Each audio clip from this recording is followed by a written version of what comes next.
helikopter. De helikopter gaat net als een helikopter, zwaait heel hard rond. In dit geval zwaaien we rond met onze benen.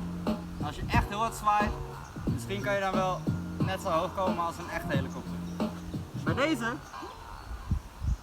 krijg je je hand op de vloer, hand in de lucht. Krijgen we net als de six step, zwaai 1 totdat je bij je ene been terechtkomt.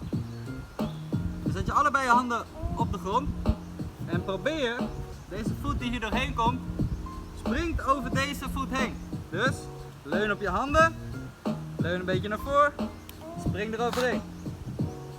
Volgende stap is je achterste been, je zwaait door naar achter, helemaal gestrekt, komt hier aan, kan niet verder, dus deze hand gaat eroverheen, gaat verder, deze hand gaat eroverheen en zwaai in.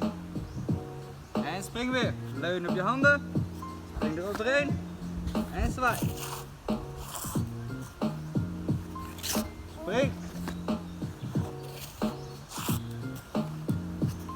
Vanaf de zijkant komt hij aan, klaarzitten, zwaai. Wat belangrijk is, is dat je zwaai niet zo'n zwaai is, maar dat je zwaai begint aan deze zijkant. Dus uit, zwaai, komt aan, handen neer, leun op je handen, spring eroverheen en zwaai. Stap, stap. Dus nogmaals, vanaf het begin niet zoals dit, maar leun op je hand, stap uit, zwaai, grote zwaai, benen constant helemaal recht, inklappen.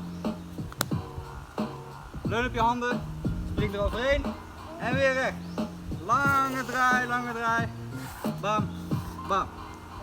Oké, als dit lukt, probeer je uiteindelijk je been de hele tijd recht te houden. Dus niet meer bij dit stuk dat je hem inklapt, maar je houdt hem de hele tijd constant recht. Oftewel, dan krijg je dit. Stap uit en 1, 2, 3, 4, 5. Ja? Oké, om hem nog wat moeilijker te maken, kan je hem beide kanten op gaan trainen. Dus je hebt hem deze kant op en de andere kant op. 2 kanten. Maar dan niet alleen 2 kanten, want je hebt 4 kanten. Vooruit de ene kant op, vooruit de andere kant op, achteruit de ene kant op en achteruit de andere kant op. Let op. 1. Dit is vooruit, andere kant vooruit, achteruit, andere kant achteruit. En zo kan je ermee spelen. Dus dan krijg je 1, 2, haak in, 1, haak in, achteruit, bam, achteruit.